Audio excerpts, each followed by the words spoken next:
ଆଗକୁ ଆସୁଛି ନୂଆଖାଇ, ତେଣୁ ସମସ୍ତଙ୍କୁ ନୂଆଖାଇର ଜୁହାର। ଭାରତ ହେଉଛି ଏକ କୃଷିପ୍ରଧାନ ଦେଶ। ଭିନ୍ନ ଭିନ୍ନ ସ୍ଥାନରେ ଅମଳ ହେଉଥିବା ଶସ୍ୟକୁ ପୂଜା କରିବା ପରମ୍ପରା ବହୁତ ବର୍ଷରୁ ପ୍ରଚଳିତ ହୋଇ ଆସୁଛି। ସେହିପରି ଆମ ପଶ୍ଚିମ ଓଡ଼ିଶାର ନୂଆଖାଇ ଦିନ ମା ସମ୍ବଲେଶ୍ୱରୀ ନିକଟରେ ନବାନ୍ନ ଲାଗି କରାଯାଏ। ପ୍ରତିବର୍ଷ ଭାଦ୍ରବ ମାସ ଶୁକ୍ଳପକ୍ଷ ପଞ୍ଚମୀ ଦିନ ଅର୍ଥାତ୍ ଗଣେଶ ଚତୁର୍ଥୀର ପରଦିନ ନୂଆଖାଇ ପର୍ବ ପାଳନ କରାଯାଏ। ଜାତି, ଧର୍ମ, ବର୍ଣ୍ଣ ନିର୍ବିଶେଷରେ ପଶ୍ଚିମ ଓଡ଼ିଶାର ଲୋକମାନେ ଏହି ପର୍ବକୁ ବହୁତ ଧୁମଧାମରେ ପାଳନ କରନ୍ତି। ପୌରାଣିକ ତଥ୍ୟ ଅନୁସାରେ ଚଣ୍ଡୀପୁରାଣରେ ନୂଆଖାଇ ପର୍ବକୁ ବର୍ଣ୍ଣନା କରାଯାଇଛି।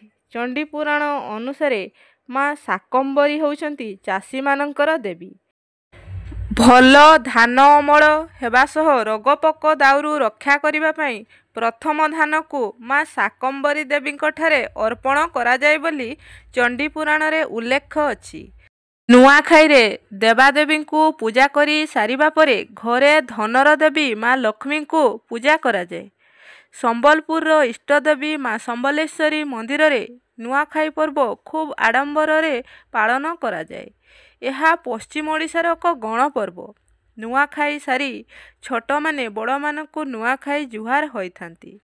ଦେଶ ବିଦେଶ ଓ ବାହାରେ ରହୁଥିବା ଲୋକ ଏହି ପର୍ବରେ ଗାଁକୁ ଆସି ଏହି ପର୍ବକୁ ଖୁବ୍ ଆଡ଼ମ୍ବରରେ ପାଳନ କରନ୍ତି।